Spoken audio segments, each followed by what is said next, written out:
ദൈവത്തിന്റെ ജനം കനാനിലേക്കുള്ള പ്രയാണവേളയിൽ മോവാബ് സമഭൂമിയിൽ വന്ന് പാളയമടിച്ചിരിക്കുക. നാട്ടുരാജാവാകുന്ന ബാലാക്ക് ഇവരുടെ പാളയവും പാർപ്പും പോകുമെല്ലാം കണ്ട് പേടിച്ചു. നേരിട്ട് യുദ്ധത്തിന് എന്നാൽ ജയിക്കത്തില്ല. മിദ്യാനി മൂപ്പന്മാരും എല്ലാം കൂടെ ചേർന്ന് പറഞ്ഞത് സാധ്യമല്ല. കാരണം ശക്തരായ രണ്ട് രാജാക്കന്മാരെ പരാജയപ്പെടുത്തി ആ ദേശം പിടിച്ചടക്കിയായി ഇവരിഞ്ഞോട്ട് വന്നിരിക്കുന്നത്. ഓഗിനെയും സീഹോനെയും. അർണോങ്കടവ് മുതല് യബോക്ക് വരെ പിടിച്ചെടുത്തു. ആ ദേശമെല്ലാം പട്ടണമെല്ലാം പിടിച്ചിങ്ങെടുത്തു. അപ്പോൾ ഇവരോട് നേരിട്ട് യുദ്ധത്തിന് എന്നാൽ ജയിക്കത്തില്ല. പിന്നെ അവര് ഏകകണ്ഠമായിട്ടൊരു തീരുമാനമെടുത്തു. ജാതീയ പ്രവാചകനാകുന്ന ബിലയാമിനെ കൊണ്ടുവന്ന് ഇവരെ ശപിക്കണം, പ്രാഗി കൊല്ലണം. അല്ലെ പ്രാഗി കഴിയുമ്പം ഇവരുടെ പവർ കുറയും. അന്നേരം നമുക്ക് ഇവരെ അറ്റാക്ക് ചെയ്യാം. അങ്ങനെ മെസപ്പൊട്ടോമിയയിലെ പദോരിൽ നിന്ന് ബയോരിന്റെ മകനാകുന്ന ബിലയാമിനെ കൂലിക്ക് വരുത്തുക. പ്രാരംഭത്തിൽ ചിലരെ അയച്ചു. ബിലയാം പറഞ്ഞു, വരത്തില്ല, നിങ്ങൾ തിരിച്ചു പോയിക്കാട്ടെ. അപ്പോൾ ബാലാക്കിന് മനസ്സിലായി സാധാരണക്കാരെ വിട്ടത് കൊണ്ടായിരിക്കാം. രണ്ടാമത്തെ ഘട്ടം കുറച്ചുകൂടെ മാന്യന്മാരെ സമ്മാനങ്ങളും കൊടുത്തു, ഓഫർ കൊടുത്തു.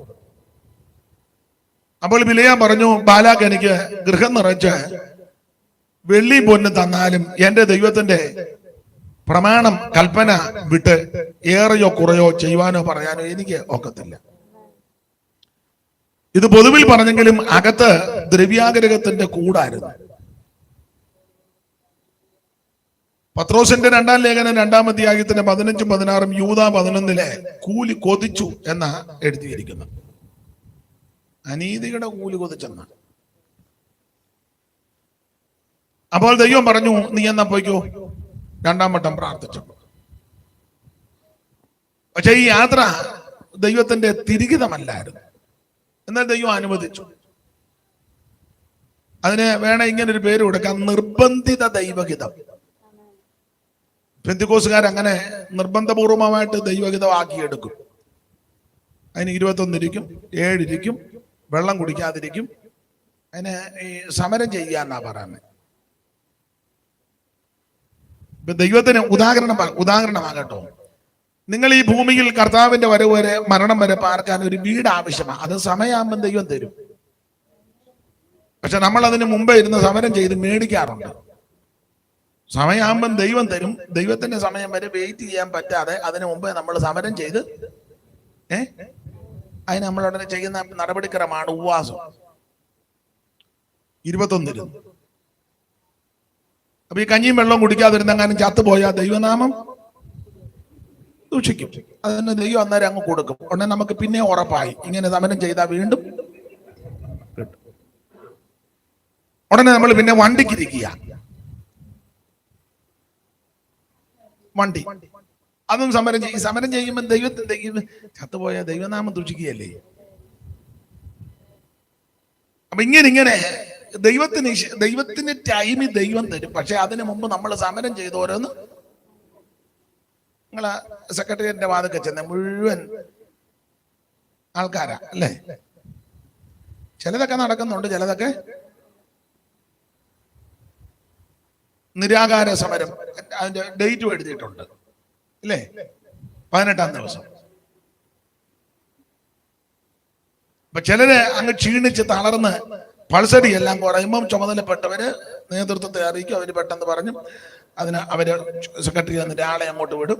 വന്ന് സംസാരിച്ച് സന്ധ്യ സംഭാഷണം പറഞ്ഞ കാര്യമല്ല ഉറപ്പാണ്, ഉറപ്പ്. ഉടനെ 2 പേര് വന്ന കാര്യങ്ങളെല്ലാം പറഞ്ഞ് നാരങ്ങ വെള്ളം കൊടുത്തു. ക്ഷീണം മാറ്റി, ആംബുലൻസ് വന്നു, ഡോക്ടറെ കൊണ്ട് കയറ്റി അവിടെ പോയി ട്രിപ്പ് വിട്ടു. പിറ്റേന്ന് പത്രത്തിൽ പുള്ളിയുടെ ഫോട്ടോയും വന്നതും എല്ലാം കൂടെ ചേർത്ത് കാര്യങ്ങൾ ഇത് തന്നെ പെന്തിക്കോസുകാർ നടത്തുന്നത്. മനസ്സിലാകുന്നില്ല. ഇത് തന്നെ ബിലിയാം ചെയ്തത്. ദൈവം പറഞ്ഞതാ പോകണ്ടെന്ന്. പുള്ളി പറഞ്ഞു ഒന്നുകൂടെ പ്രാർത്ഥിക്കട്ടെന്ന്. എന്നാലും ദൈവം പറഞ്ഞു പൊക്കോളാൻ പറഞ്ഞു. ഒന്നാം ദിവസം ഒരു പ്രവാചകനെ കൊണ്ട് പ്രാർത്ഥിച്ചു നോക്കി, വീട് വെക്കണോ വെക്കണ്ട. പുള്ളി പറഞ്ഞു വേണ്ട. രണ്ടാം ദിവസം വന്ന പുള്ളിയെ കൊണ്ട് ഒന്നുകൂടെ പ്രാർത്ഥിച്ചു. പുള്ളി പറഞ്ഞു വെക്കണം. തലേന്ന് വന്ന പുള്ളി പറഞ്ഞ് വെക്കണ്ട. രണ്ടാം പ്രാവശ്യം വന്ന പുള്ളി വെക്കണം. ഉടനെ മൂന്നാമത് ഒരാൾ വന്നു, പുള്ളിയോട് ഒന്നുകൂടെ പ്രാർത്ഥന. പുള്ളി പറഞ്ഞു വെക്കുകയല്ല.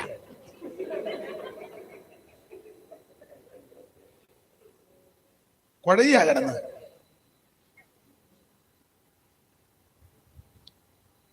ഞാൻ ആ ഭാഗത്ത് അധികം നിൽക്കുന്നില്ല.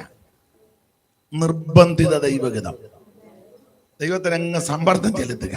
എന്നിട്ട് ദൈവം പറമ്പോ അങ്ങനെ കക്ഷീനെ വിട്ടത്.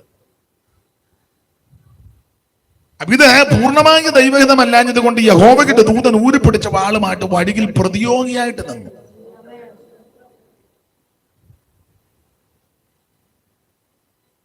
ഇങ്ങേര് ദൂതനെ കണ്ടില്ല, കഴുത കണ്ടു. 3 പ്രാവശ്യം കഴുത ഒഴിഞ്ഞു. അന്നേരം എല്ലാം കഴുതിക്കിട്ട് അടിക്കുക ഇയാള്. ഈ കാഴ്ചപ്പാട് നഷ്ടപ്പെട്ടവൻ കഴുതിക്കിട്ട് അടിക്കും. ചുമ്മാ എന്ന് അടിക്കുക. 3-ാമത്തെ പ്രാവശ്യം കഴുതി അങ്ങ് വീണു. അന്നേരം പിന്നെ അടിച്ചു. പത്രോസ് പറഞ്ഞു ഉരിയാടാ കഴുതയെ കൊണ്ട് ദൈവം എന്നാലെങ്കിലും ബോധം വരണ്ടേ. കഴുത സംസാരിക്കുമ്പോഴെങ്കിലും ഈ കഴുതയ്ക്ക് മനസ്സിലാകണ്ടേ, വേണ്ടേ? അന്നേരം പുള്ളി കഴുതയോട് പറയാം, എന്റെ കൈ വാളുണ്ടായിരുന്നെന്ന് ഞാൻ. ദൂതനും ചോദിച്ചതിനാണ് ചുമ്മാ കഴുതക്കിട്ട് കാഴ്ചപ്പാട് നഷ്ടപ്പെട്ടതിന് കഴുതക്കിട്ട് അടിച്ചിട്ട് എന്തേലും കാര്യമുണ്ടോ? സ്തോത്രം. ഉടനെ പുള്ളി പറഞ്ഞു എന്നാ ഞാൻ തിരിച്ചു പോവാന്ന് പറഞ്ഞു. അന്നേരം ദൈവം പറഞ്ഞു അതിൽ ഇത്ര കിലോമീറ്റർ വന്നതല്ലേ. എന്നിട്ട് ചരിത്രം പറഞ്ഞത് ഈ മെസപ്പൊട്ടോമിയയിൽ നിന്ന് ഈ മോവാബിലേക്ക് വരാൻ വേണ്ടി 20 ദിവസത്തെ വഴി ദൂരം ഉണ്ടായിരുന്ന 20 ദിവസം. ഇത് ബന്ധപ്പെട്ട 20 ദിവസത്തോളം. അതിനെപ്പറ്റി ഭൂമിശാസ്ത്രപരമായി പഠിച്ചവരും റൂട്ട് ഒക്കെ പഠിച്ചവർ പറയുന്നത് 20 ദിവസത്തോളം എടുക്കുമെന്ന്. ഏതാണ്ട് 80 മൈലോളം ഉണ്ടെന്ന്. കഴുതപ്പുറത്ത് ഇത്രയും വരുന്നതിന് ദണ്ണം വല്ലതും ഉണ്ടോ? തല്ലുമെല്ലാം കഴുതയും മേടിച്ച് ഇയാളും പരുവക്കേടായി. ദൂതനം കണ്ടപ്പോൾ ഇയാൾ പറഞ്ഞാൽ ഞാൻ തിരിച്ചു പോവാന്ന്. അപ്പോൾ ഞാൻ പറഞ്ഞാൽ ഇത്ര 19 കിലോമീറ്റർ വന്നതല്ലേ, അതിലും വന്നാൽ ഞാൻ അങ്ങോട്ട് ചെല്ല്. ഇതൊരു കാര്യം ഞാൻ പറയുന്നതേ അവിടെ പറയാവുള്ളൂ. നാട്ടെന്നും പറഞ്ഞ പുള്ളി അവിടെ ചെന്നു. നിങ്ങളോട് ഇങ്ങോട്ട് വരികയാണ്, എനിക്ക് നിങ്ങളുടെ മുഖം കൂടെ കാണാം. അപ്പോൾ അല്ല ഞാൻ ഇടയ്ക്കിടയ്ക്ക് ആ കസാര എടുത്ത് ചെന്നിട്ട് ഇവിടെ ഇരുന്നു. ഒരാൾ ഇവിടെയും കൂട്ടിരുന്നു. അപ്പം എൻ്റെ ഇടത്തും വലത്തും ഈ കസേര എടുത്തു മാസ്റ്റർ. അത് നമ്മൾ ആ കസേര എടുത്തുകൊണ്ട് വിടാം. മക്കൾ ഇച്ചിരിയുടെ പുറകോട്ടം ഇറങ്ങിയിരിക്കാം. ലേശം പൊടിക്ക് ദൈവദാസൻ ഇവിടോട്ട് കൊടുക്കും. അല്ല ആ കസേര അതാണ്, അതെടുത്തോളൂ. അവിടോട്ട് ആ മൂലയിലോട്ടിട്ടു. മോളിഞ്ഞെടുന്നേറ്റേ മോളെ, മോളിഞ്ഞു വാ. അവിടോട്ട് എന്നിട്ട് കസേര പോത്തല്ലോ.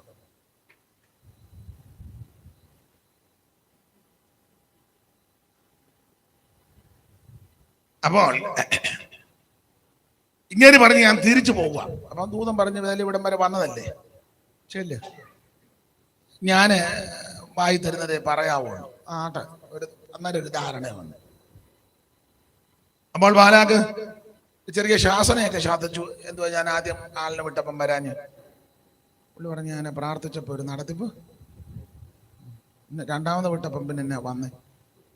അന്നേരം ഞാൻ ഒന്നുകൂടെ പ്രാർത്ഥിച്ചപ്പോൾ പൊക്കോളാൻ.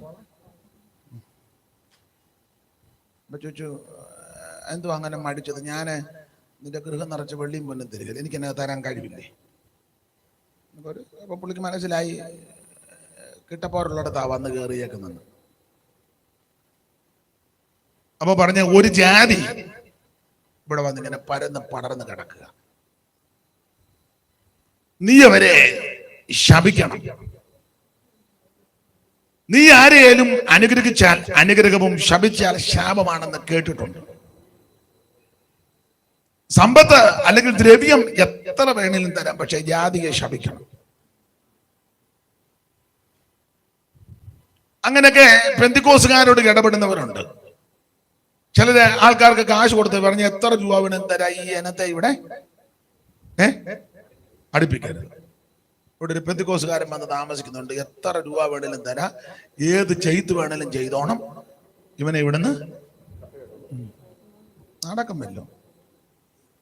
നീ ഉമ്മ എല്ലാവരോടും കയറി ഞോണ്ടുന്നത് പോലെ ആത്മനിറവുള്ള പെന്തിക്കോസുകാരുടെ ഞോണ്ടരുത്. ഞാൻ പെന്തിക്കോസുകാരെ എല്ലാരെയും പറയത്തില്ല.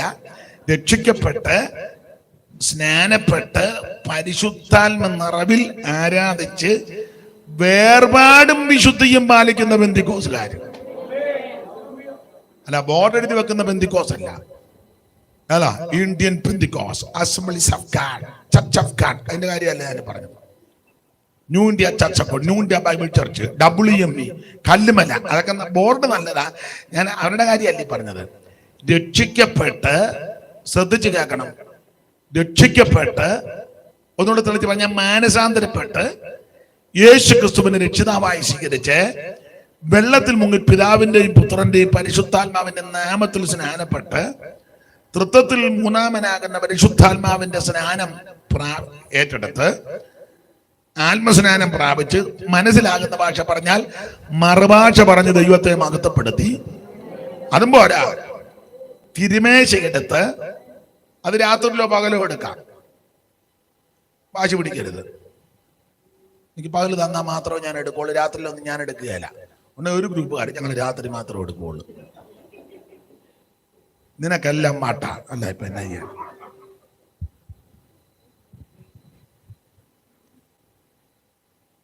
ഇത് പകലെടുത്താലും രാത്രിയിലെടുത്താലും കർത്താവിന്റെ കഷ്ടാനുഭവങ്ങളെ സ്മരിക്കുകയല്ലേ. രാത്രി മാത്രമേ ഇത് ഓർക്കാവുള്ളൂ. ഞാൻ ക്രൂശീകരണം രാത്രിയിലേ ഉള്ളൂ, പകലിനോട് എങ്ങാനും ക്രൂശീകരണം പറഞ്ഞാൽ എന്നാ ചെയ്യാൻ? ഇത് ഏത് സമയത്തും സ്തോത്രം. അപ്പോൾ അങ്ങനെ തിരുമേശയെടുത്ത് എല്ലാറ്റിലും ഉപരി വേർപാടും വിശുദ്ധിയും കാത്ത് അങ്ങനെ ജീവിക്കുന്ന പെന്തിക്കോസുകാർക്കെതിരെ നീ കുരുക്കൊപ്പിച്ചാൽ നീ മേടിച്ച് കെട്ടുന്നതല്ലാതെ അവർക്കൊന്നും ഏൽക്കുകയില്ല. സ്തോത്രം. നമ്മൾ ആ ഭാഗമാണ് ചിന്തിക്കാൻ പോകുന്നത്. ദൈവത്തിന് മഹത്വം. അപ്പോൾ പറഞ്ഞു, ഇങ്ങനെ ഒരു ജാതി വന്ന് പരന്ന് പടർന്ന് കിടക്കുക, നീ അവരെ ശപിക്കണം, രാഗണം. ഞാൻ പറഞ്ഞു, ഞാനൊന്ന് നോക്കട്ടെ. അപ്പൊ പറഞ്ഞൊരു പുള്ളി ചെയ്തത്, ആദ്യം ബാമോത്ത് ബാലിലോട്ട് കയറി, പിന്നെ പിസ്കയുടെ സെബിമലയിൽ കയറി, പിന്നീട് പയോർമലയിൽ കയറി. ഇതെല്ലാം ഈ മോവാബിന്റെ സമീപ പ്രദേശങ്ങളാണ്. 3 ഭാഗത്ത് പോയി നിന്നു. ഈ 3 ഭാഗത്ത് നിന്നാലും താഴെ കിടക്കുന്ന ഇസ്രായേലിനെ കാണാം. അപ്പൊ ആദ്യം ബാമോത്ത് ബാലിലോട്ട് ചെന്ന് നോക്കിയപ്പോൾ ഇങ്ങനെ കിടക്കുക ഇസ്രായേല്, അവരെന്ന് കിടക്കുക. 2 പിസ്കയ്ക്ക് ഇപ്പറേ സെബിമലയിലോട്ട് ചെന്നു. അവിടെ ഒന്നും നോക്കി, ശിലാഗ്രഹത്തിൽ നിന്ന് കാണുന്ന നോക്കി. അതിനുശേഷമായിട്ട് 3-ാമത്തെ പയോർമലയുടെ മുകളിൽ കയറി ഇങ്ങനെ നോക്കി. ഈ 3 സ്ഥലത്ത് വെച്ച് നോക്കി ശപിക്കാനാ ചെന്നെങ്കിലും വരുന്നതെല്ലാം അനുഗ്രഹവചസ്സാണ്. രാഗാനാ പുള്ളി ഉന്നം വെച്ച് എന്തെങ്കിലും വരുന്നതെല്ലാം അനുഗ്രഹത്തിന്റെ വചസ്സാണ്. ഞാൻ അധികം വിവരിക്കുന്നില്ല, കാരണം 9 മണിക്ക് യോഗം നിർത്തേണ്ടത് കൊണ്ട് അത് വിവരിച്ചു പോയാൽ എടുത്ത പോയി ഉദ്ദേശിച്ച കാര്യം പറയാനൊക്കത്തില്ല.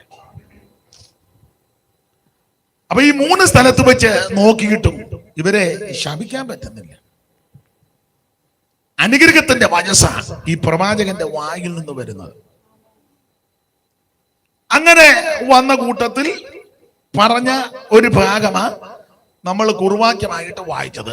ആഭിചാരം യാക്കോബിന് പറ്റുകയില്ല. ഞാൻ രാവിലെ പറഞ്ഞല്ലോ, രക്ഷിക്കപ്പെട്ട് സ്നാനപ്പെട്ട് ആത്മനിറവിൽ ദൈവത്തെ ആരാധിക്കുന്ന വിശുദ്ധിയുള്ള വേർപാടുള്ള ദൈവമക്കൾക്ക് ഒരാഭിചാരവും ഏക്കത്തില്ല. ആഭിചാരം കാണും, മന്ത്രവാദം കാണും, ക്ഷുദ്രപ്രയോഗം കാണും, ഗൂഢപ്രയോഗം കാണും, ലക്ഷണവിദ്യ കാണും, പല വിദ്യ കാണും. പക്ഷെ ജീവിക്കുന്ന ദൈവമക്കൾക്ക് ഇതൊന്നും ഏക്കുകയില്ല. അതുകൊണ്ട് ദൈവമക്കൾ പേടിക്കരുത്. അവിടെ കൂടോത്രമുണ്ട്, അവിടെ ഇരിക്കട്ടെ, നമ്മക്ക് തന്നെ അവര് ആഭിചാരം ചെയ്യുന്നത്, അതിന് നമ്മക്ക് തന്നെ സ്തോത്രം. ചെല്ലു വന്ന് പേടിപ്പിക്കാനുണ്ട്. ചെല്ലു പറഞ്ഞില്ല, പ്രാർത്ഥിച്ച്. വീടിന് തെക്ക് വശത്ത് ആരാ താമസിക്കുന്നത്? ഈ പെണ്ണുങ്ങളായത് കേട്ട് കൂടുതൽ ഇളകുന്നത്. എന്തോ പാസ്റ്റ് ഇടപെടൽ. അപ്പൊ ഈ വന്ന പ്രവാചകന് മനസ്സിലായി ഈ ചേമ്പ് ഈ കാലത്ത് വേകും, ഇത് വേകുന്ന കാലമാണ്. ഉടനെ ഭർത്താവ് പറയാനില്ലെങ്കിൽ തെക്ക് പുറത്ത് താമസിക്കുന്ന ആരാന്ന് പറയാനില്ലെങ്കിൽ അപ്പൊ അമ്മ പറഞ്ഞു ഉണ്ടായി. ദൈവാത്മാവ് പറഞ്ഞോണ്ടിരിക്കും അതിനിടയ്ക്ക് അമ്മ പാസ്റ്റർ അങ്ങ് പറഞ്ഞാട്ടെ, നിങ്ങളുടെ ഉയർച്ചയ്ക്കെതിരെ അവർക്ക് ഭയങ്കര അസൂയ. സ്വന്തം അനിയനാന്ന് ഓർക്കണം. ചെടുത്ത് നടക്കുന്നതാ, സ്വന്തം അനിയനും കുടുംബമാണ്. പൂള് വെച്ച് കൊടുക്കില്ല. ഉടനെ പെണ്ണുങ്ങൾക്ക് ഇത് കേൾക്കുന്ന വലിയ ഇഷ്ടമാണ്. കാരണം അനിയനുമായിട്ട് അത്ര രസത്തില്ലാതെ ഇത് ഏക്കും. ഉടനെ അമ്മാമ്മയുടെ ഡയലോഗ്, പാസ്റ്റർ ഞാൻ എപ്പോഴും പറയാം അവിടെ പോകരുതെന്ന് ഈ മനുഷ്യനോട്. ഇയാള് 5 മിനിറ്റ് കിട്ടിയാ നേരെ അങ്ങോട്ട്. ഇപ്പൊ കേട്ടോ, ദൈവാത്മാവ് പറഞ്ഞ് കേട്ടോ. പിന്നെ അമ്മാമ്മയും പ്രവാചകനുമായി ഇണക്ക് മൊത്തം. പ്രവാചകന്റെ ഫോൺ നമ്പരും അമ്മ മേടിച്ച് കൂടെ പാസ്റ്റർ അച്ഛൻ അങ്ങോട്ട് പോയിട്ടുണ്ട്, പ്രാർത്ഥിക്കണം കേട്ടോ. എന്തെല്ലാം അക്രമങ്ങളായി ഇതിനകത്ത് നടക്കുന്നത്. സ്തോത്രം. ആഭിചാരം യാക്കോബിന് പറ്റുകയില്ലെന്ന് വ്യക്തമായിട്ട് എഴുതിയിരിക്കുക. നീ ശരിയായ നിലയിൽ ജീവിക്കുന്ന ദൈവഭക്തനാന്നേ നിനക്കൊന്നും വേക്കുകയല്ല. ചില പറയാം അവര് ചെയ്തതാ, നിങ്ങൾ ഇവിടുന്ന് കെട്ടി ഒരാൾ ചെയ്ത ഉടനെ നമ്മൾ ഇവിടുന്ന് പോവുകയാണോ? അല്ല, എനിക്ക് മനസ്സിലാകുന്നില്ല. അവര് ചെയ്ത ഉടനെ നമ്മൾ ഇവിടുന്ന് കെട്ടി അങ്ങനെ തന്നെ ഇന്ത്യ അതിർത്തി പോയി ഇവനെയും കൊണ്ട് പോയി എന്ന് ചെയ്യേ, പാകിസ്ഥാൻകാരങ്ങ് പോട്ടെ. ഈ നമ്മുടെ ഈ ഗവൺമെന്റ് എന്ത് കോടിക്കണക്കിന് പൈസ നീ ഒരുത്തനുമായിട്ട് അങ്ങോട്ട് പോയി ചെയ്താ പോരെ? ന്യായമായിട്ട് പറ നിങ്ങള്. സ്തോത്രം. ഇസ്രായേലുകാർ നിന്നെ കാണാൻ അവര് കൊണ്ടുപോകും. കാരണം അവിടെ പലസ്തീൻകാർ അങ്ങോട്ട് നുഴഞ്ഞു കയറുക. നീ അവിടെ ചെന്ന് അവിടെ ചെന്ന് ഞങ്ങൾ ചെയ്തോളാം എന്ന് പറഞ്ഞാൽ അവര് പറയും നിന്നെ മുഴുവൻ കാര്യങ്ങളും ഞങ്ങള്. പിന്നെ ഫ്രീ ടിക്കറ്റ്, ഫുഡ്, അക്കോമഡേഷന് എല്ലാം എപ്പോ വേണേലും ഇന്ത്യയിലോട്ട് വരികയും പോവുകയും. അവരെന്ത് കിടന്ന് ബുദ്ധിമുട്ടുക. അല്ല ചെയ്വനയ്ക്ക് അങ്ങനെ ആണെങ്കിലേ രക്ഷിക്കപ്പെട്ട് സ്നാനപ്പെട്ട് ആത്മനിറവിനെ പ്രാപിക്കുന്ന ദൈവപൈതലിന് ഒരാഭിചാരവും ഏക്കത്തില്ല. Praise the lord. ഈ പേടിപ്പിക്കാനും നിങ്ങളെ ഇളക്കാനൊക്കെ അത് ഇതൊക്കെ പറഞ്ഞു ഇളകരുത്. കർത്താവിന്റെ ഉള്ളം കൈയിലാണ് നമ്മൾ.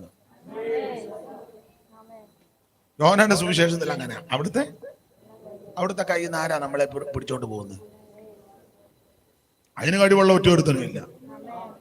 കരുത്തനാമവൻ കരത്തിനാൽ പിടിച്ചിരിക്കയാൽ, കരുത്തനാമവൻ കരത്തിനാൽ പിടിച്ചിരിക്കയാൽ, ഒരുത്തനും പിടിച്ചു വേർപിരിക്കുവാൻ കഴിഞ്ഞിട.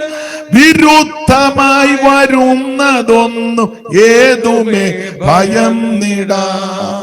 വിരുദ്ധമായി വരുന്നതൊന്നും ഏതുമേ ഭയന്നിടാ. ഇതെന്തു ഭാഗ്യം യേശുനാഥനോടു ചേർന്നു ഞാനിതാ. ഇതെന്തു ഭാഗ്യം യേശുനാഥനോടു ചേർന്നു ഞാനിതാ. ഓ ഇത്ര ശ്രേഷ്ഠനാഥൻ എന്റെ മിത്രമായി ഭവിച്ചുക. ഇത്ര ശ്രേഷ്ഠനാഥൻ എന്റെ മിത്രമായി ഭവിച്ചുതാ. ഇതെന്തു ഭാഗ്യം യേശുനാഥനോട് ചേർന്നു ഞാനിതാ. അപ്പൊ ശ്രദ്ധിക്കുക, ഞാനും നിങ്ങളും കർത്താവിന്റെ ഉള്ളം കൈയില്ല. അവിടുത്തെ ഉള്ളം കൈയിലിരിക്കുന്ന എന്നെയും നിന്നെയും പിടിച്ചു പറിച്ചുകൊണ്ട് കൊണ്ടുപോകാൻ കഴിവുള്ള ഒറ്റയൊരുത്തനും ഉണ്ടാവുകയില്ല.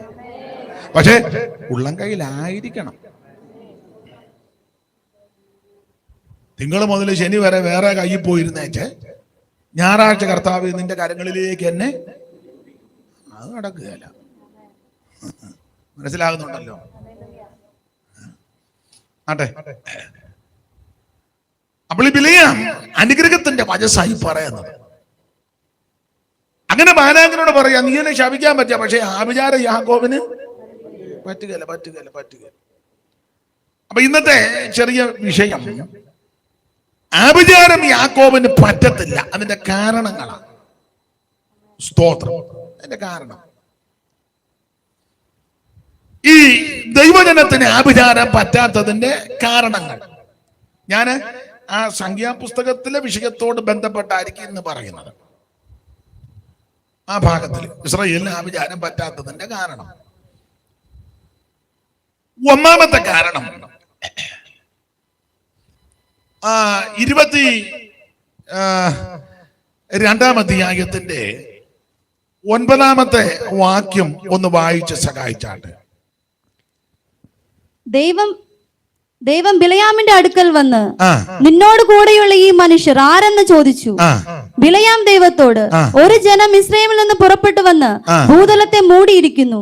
നീ വന്ന് എനിക്ക് വേണ്ടി അവരെ ശപിക്കുക. അതിന്റെ 23-ാം അധ്യായത്തിന്റെ 9-ാമത്തെ വാക്യം. 23-ാം അധ്യായത്തിന്റെ 9-ാമത്തെ വാക്യം. ശിലാഗ്രഹങ്ങളിൽ നിന്ന് ഞാൻ അവനെ കാണുന്നു, ഗിരികളിൽ നിന്ന് ഞാൻ അവനെ ദർശിക്കുന്നു.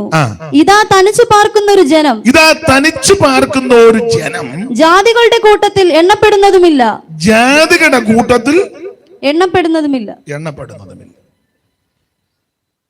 ഇതാ തനിച്ചു പാർക്കുന്ന ഒരു ജനം, ജാതികളുടെ കൂട്ടത്തിൽ എണ്ണപ്പെടുന്നു.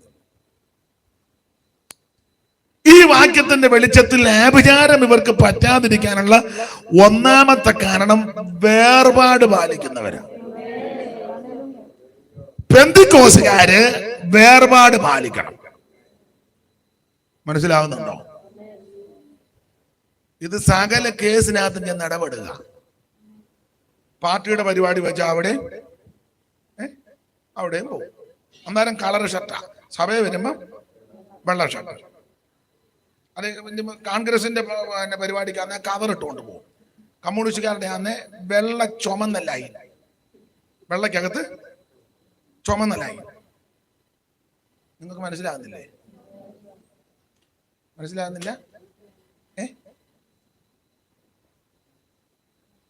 BJP-യുടെ പരിപാടിക്കാണ് വിളിക്കുന്നെങ്കിൽ അതിനുണ്ടല്ലോ ഡ്രസ്. ഏത് പാർട്ടി വിളിക്കും. അത് പണ്ട് ഈ രാമക്ഷേത്രത്തിന്റെ അവിടെ പ്രശ്നം നടന്നല്ലോ, അയോധ്യ പ്രശ്നം. ഇപ്പോഴല്ല, പണ്ട്. അപ്പൊ അതെല്ലാം പരിഹരിച്ചവര്. പ്രശ്നം നടന്നപ്പോ എനിക്ക് വേണ്ടപ്പെട്ട ഒരാൾ രസകരമായിട്ട് പറഞ്ഞു. ഞാൻ ചോദിച്ചു, പുള്ളി അവിടെ താമസിക്കുന്നത്. ഞാൻ ചോദിച്ചു, എങ്ങനെ അവിടെ അത്ര നാളും പിടിച്ചു നിന്നത്? പുള്ളി പെന്തിക്കോസുകാരനൊന്നും അല്ല, ഒരു നല്ല മനുഷ്യനാ, നല്ല പുള്ളിയുടെ രീതി അതാ. എങ്ങനെ പിടിച്ചു നിന്നെന്ന് ചോദിച്ചു. ഞാൻ പിടിച്ചു നിന്നെന്ന് പറഞ്ഞു. ഞാൻ ചോദിച്ചു, എങ്ങനെയാ പിടിച്ചു? ഞാൻ രാവിലെയൊക്കെ ജോലിക്കൊക്കെ പോവുക, അങ്ങോട്ട് പോവുകയൊക്കെ ചെയ്യും, എല്ലാം ഞാൻ ചെയ്യാം. അപ്പം ഞാൻ ജിബ്ബായിടുന്നത്. അത് ഞാൻ പറഞ്ഞു, എനിക്കറിയാം ജിബ്ബായാന്നല്ലോ, അരക്കയ്യും ജിബ്ബ. അതിനകത്ത് ഞാൻ ബനിയനുണ്ട്. ഞാൻ ഈ പണ്ട് നമ്മൾ സ്കൂളിൽ പോകുമ്പോൾ ഈ റബ്ബർ ബാൻഡ് ഉണ്ടല്ലോ, പുസ്തകത്തെ മൊത്തം ഇടുന്ന കറുത്ത റബ്ബർ ബാൻഡ്, കട്ടിയുള്ളത്. നിങ്ങൾ കണ്ടിട്ടുണ്ടോ? അപ്പൊ അത് 3-4 ഉണ്ട്. ഞാൻ ചോദിച്ചു അതെന്തിനാ? അത് പറഞ്ഞു തരാം. ഞാൻ ഇറങ്ങുമ്പം ഇവിടെ ശ്രീരാമന്റെ ഒരു ഫോട്ടോ ഫിറ്റ് ചെയ്യും, നേരെ പുറകെ മോസ്കിന്റെ ഒരു പടവും. BJP-ക്കാരാ വരുന്നെങ്കിൽ നേരെ പൊക്കും, മുസ്ലിങ്ങളാ വരുന്നെങ്കിൽ തിരിഞ്ഞ് നെച്ച് പൊക്കും. എങ്ങനുണ്ട്? നല്ല ബുദ്ധിയല്ലേ? വിശ്വസിക്കാൻ പറ്റുമോ?